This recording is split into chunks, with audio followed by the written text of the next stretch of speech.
एक कहावत है कि बुंदेलो हर वो लोग के मुंह हमने सुनी कहानी थी, खूब लड़ी मर्दानी वह तो झांसी वाली रानी थी। बुंदेला यही बुंदेलखंड का जन्मा हुआ बेटा है और बुंदेलखंड मिट्टी में पैदा हुआ है और यहीं यहाँ की लोगों की सेवा करेगा और सेवा करके यहाँ रहेगा। और बुंदेला यहीं पाए जाते हैं बुंदेलखंड में। और दूसरे की जो बात कर रहे हैं आप, वो कहाँ पाए जाते हैं, उनसे सवाल पूछिए। बड़ौदा पंचायत गोद ली थी, क्या हुआ? गोद का कोई आपको मायना दिखा? गोद लेने का मतलब है कि उधर उस पंचायत में वो सारी सुविधाएं देखेंगी, एक उनका मॉडल होगा। नमस्कार, मैं हूं आपके साथ में भूपेंद्र सिंह और आप रिपब्लिक सागर मीडिया के साथ में हैं। 1996 के लोकसभा चुनाव के बाद यहां से भारतीय जनता पार्टी लगातार अपने चेहरे बदलती गई और चुनाव जीतती गई। ये 2024 का लोकसभा चुनाव है, जहां पर एक तरफ भारतीय जनता पार्टी 400 पार का नारा लगा रही है और दूसरी तरफ कांग्रेस अपने न्याय पत्र के माध्यम से लगातार जनता के बीच में जनसंपर्क कर रही है। इस वक्त हमारे साथ में मौजूद हैं कांग्रेस के प्रत्याशी चंद्रभूषण सिंह बुंदेला और कांग्रेस के पूर्व सांसद आनंद अहिरवार जी। सर, सबसे पहले आपका बहुत बहुत स्वागत है हमारे इस चैनल में। धन्यवाद भाई भूपेंद्र जी। आपका लगातार सागर विधानसभा क्षेत्र में जनसंपर्क हो रहा है, 8 विधानसभा क्षेत्र में हो रहा है। अब आज की आज 2 मई है, क्या माहौल लग रहा है आपको? भाई हम 8 विधानसभा घूम रहे हैं, खासकर हमारे सागर विधानसभा में, और हमारे जो जिला अध्यक्ष जी हैं आनंद अहिरवार जी, इनके नेतृत्व में ये हमारे प्रोग्राम बनाते हैं पूरे जिले में। उनके अनुसार हम जाते हैं और सब जगह घूम रहे हैं, जहाँ जहाँ पहुँच सकते हैं हम जनता के पास, वो कोशिश जारी है हमारी, और ज़्यादा से ज़्यादा जगह पहुँचे हम, ये हमारी कोशिश है। भारतीय जनता पार्टी ने नारा लोकसभा चुनाव के पहले लगा दिया था कि इस बार वह 400 लोकसभा सीटें पार करेगी, लेकिन एक और नारा लगा था भारतीय जनता पार्टी ने कि सागर लोकसभा क्षेत्र में कांग्रेस लगातार अस्तित्वहीन हो गई है। लेकिन इस बार के लोकसभा चुनाव में कांग्रेस की दहाड़त पूरा शहर सुन रहा है, संसदीय क्षेत्र। इस बारे में क्या बोलेंगे और कांग्रेस की रणनीति क्या रहेगी आगे? देखिए, 400 पार का नारा तो भूल गए वो। अब किसी स्टेट में देख लें भाजपाइयों का, या किसी डिबेट में देख लें, या किसी के स्पीच पे देख लें, 400 भूल गए वो लोग। अब 200 पार कर पाना इनके लिए मुश्किल पड़ रहा है। ये अब दूसरी बात आई आपकी यहाँ पर कार्यकर्ताओं की। कार्यकर्ता हमारा मजबूत है और पूरी ताकत से लगा है।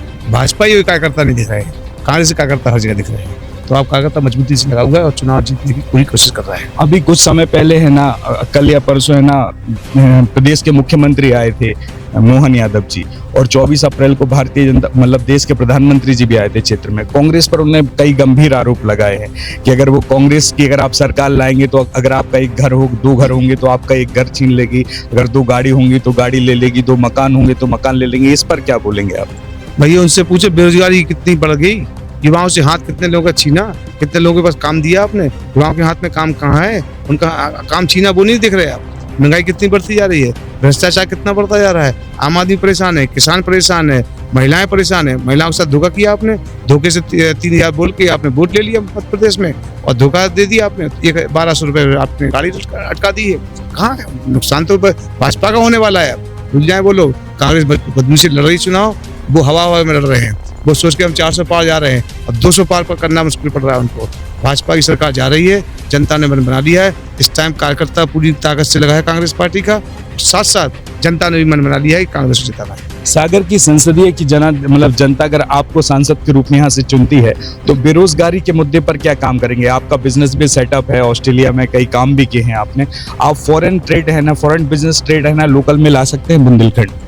देखिए, सबसे पहले तो हमारा ये होगा कि पलायन रोका जाए, यहाँ के लोगों को काम मिला जाए, यहीं के लोगों को यहीं काम मिले, हमारी प्राथमिकता होगी। और मेरी कोशिश होगी, मैं युवा हूँ, काम करने वाला व्यक्ति हूँ, और मेरी लगन है कि ललक है कि लोगों के लिए मदद करूँ मैं, तो यहाँ के लोगों के लिए ज़्यादा से ज़्यादा रोजगार मिले, इसकी मेरी कोशिश होगी। आप 1991 में यहाँ पर सागर का लोकसभा चुनाव जीते थे और उसके बाद में लगातार भारतीय जनता पार्टी यहाँ से जीतती गई, चेहरे भी बदलती गई। आखिर क्या कारण था कि भारतीय जनता पार्टी ने सागर लोकसभा क्षेत्र को अपना गढ़ बना लिया? ये हमेशा झूठ बोलते रहे। आपने जैसे अभी कहा हमारे प्रत्याशी से कि इन्होंने किस तरह से झूठ, अभी कांग्रेस के ऊपर आरोप प्रत्यारोप लगा रहे। 10 साल की सरकार की उपलब्धियां बताओ ना। कांग्रेस आपका घर छीन लेगी, ये छीन लेगी, कोई बातें हैं?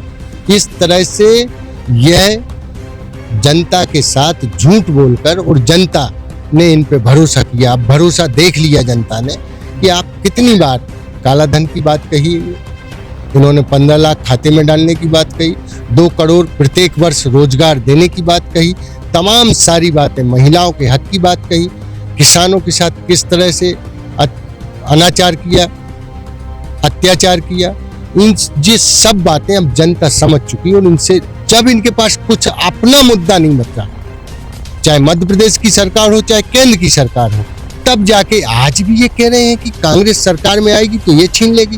कांग्रेस ने देश को खड़ा किया है, यह जनता जान चुकी है। इस संसदीय क्षेत्र से आप पूर्व सांसद रह चुके हैं और यहाँ की जमीन से भी काफी करीबी से जुड़े हैं। यहाँ क्षेत्रीय मुद्दे आपको क्या देखते हैं जो लगातार सांसद भाजपा के सांसद रहे जिन्होंने नजरअंदाज किया उसको? हमारे जो प्रत्याशी है सम्मानीय श्री चंद्रभूषण सिंह गुड्डू राजा बुंदेलखंड के सच्चे और अच्छे बुंदेला हैं। इन्होंने आपने ऑस्ट्रेलिया का जिक्र इनसे छेड़ा, इन्होंने MBA किया है और ये लोगों को रोजगार देने के लिए इनके पास स्वयं की भी नीति है और ये शासकीय योजनाओं के माध्यम से रोजगार देंगे। आपने जहां तक सवाल भारतीय जनता पार्टी का कहा कि इधर से जो प्रत्याशी रहे लगातार इन्होंने कहा था कि हमारा सांसद जब दादा लक्ष्मी नारायण यादव यहाँ से लोकसभा का प्रतिनिधित्व करते थे, बड़ौदा पंचायत गोद ली थी। क्या हुआ? गोद का कोई आपको मायना दिखा? गोद लेने का मतलब है कि उधर उस पंचायत में वो सारी सुविधाएं देखेंगी, एक उनका मॉडल होगा।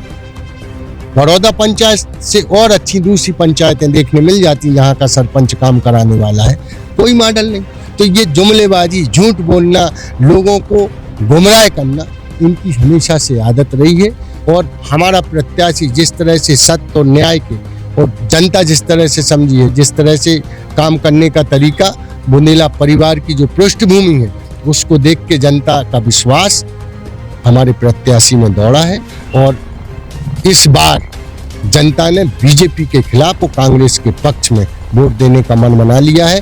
अभी हमें कुछ खबरें ये भी आ रही हैं कि ये इतने बौखला गए हैं कि कुछ बूथों पर कैप्चरिंग भी करेंगे। आपका चैनल भी आपके कान में आए तो इसको पर्दाफाश करना, हम लोग भी नजर रखे हैं। तो इस तरह से झूठ, फरेब और दबाव, अनाचार, दुराचार से ये सत्ता में काबिज रहना चाहते हैं।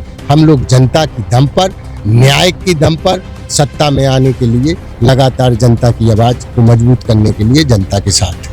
एक कहावत है कि बुंदेलो हरवोलो के मुंह हमने सुनी कहानी थी, खूब लड़ी मर्दानी वह तो झांसी वाली रानी थी। एक तरफ भारतीय जनता पार्टी ये आरोप लगा रही है कि कांग्रेस है ना बाहर से प्रत्याशी लेकर आई है, तो हम जानना चाहते हैं, आपके शब्दों से सुनना चाहते हैं कि बुंदेला आखिर बुंदेलखंड की धरती पर क्या महत्व रखते हैं?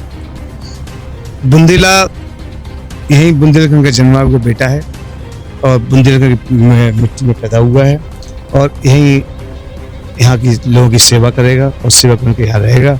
और बुंदेला यहीं पाए जाते हैं बुंदेलखंड में। और दूसरे की जो बात कर रहे हैं आप, वो कहाँ पाए जाते हैं, उनसे सवाल पूछिए।